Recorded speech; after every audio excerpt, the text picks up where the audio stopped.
ایک صاحب کی دوستی ہو گئی ایک فقیر سے، مانگنے والے سے، اور بڑی پکی دوستی ہو گئی، اور فقیر مانگ مانگ کر پیسے جمع کرتا تھا، اور اس انسان کے پاس جس سے دوستی ہو گئی تھی بطور امانت کے رکھتا تھا، آپ کے پاس جمع کرتا رہا، ایک مدت ہو گئی، پھر اس نے آنا چھوڑ دیا، اس فقیر نے آنا چھوڑ دیا۔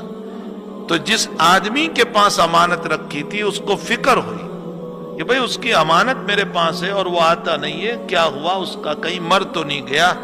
کوئی مسئلہ تو اس کا نہیں ہوا۔ تو اس نے جو اپنا ایڈریس دیا تھا، اپنا جو عنوان دیا تھا، اپنا جو ٹھکانہ دیا تھا، یہ آدمی اس کو تلاش کرتے ہوئے اس ایڈریس پر پہنچا تو دیکھا کہ وہ بیمار پڑا ہوا ہے، اکیلا ہے، بیمار پڑا ہوا ہے، تنے تنہا زمین پر لیتا ہوا ہے۔ اس نے جا کر کہا کہ بھئی وہ تیری امانتیں ساری میرے پاس ہے، تو کہا کہ میں تیرے ہی انتظار میں تھا، اب تو میرے پاس 1-2 دن رہ، اس لیے کہ مجھے پتا نہیں میری روح کب نکل جائے، میں آخری وقت میں چل رہا ہوں، لیکن میری تجھ سے وصیت یہ ہے کہ میرا جتنا مال تیرے پاس ہے وہ سارا کا سارا مال میری قبر میں میرے ساتھ رکھ دینا، ٹھیک ہے۔ اس کی موت ہو گئی، اس آدمی نے وصیت کے مطابق اس کو غسل دیا، کفن دیا، اس کو دفنا دیا اور اس کا مال رکھ دیا۔ وہ کہتا تھا کہ تجھے معلوم ہے مجھے مال سے بڑی محبت ہے، اس لیے میرے ساتھ قبر میں رکھ دینا۔ اس کے مال کو قبر میں رکھ دیا گیا۔ کچھ وقت کے بعد اس آدمی کو دل میں یہ بات آئی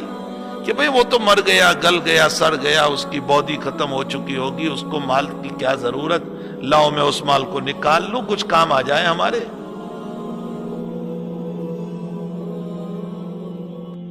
اس لیے یہ آدمی اس کی قبر پر گیا اور اس کی قبر پر جا کر قبر کھودی اور اس کے اندر پیسے نکالنے کے لیے اترا، تو وہ پیسے جو ہیں اس کے بدن کے اوپر چپکے ہوئے تھے۔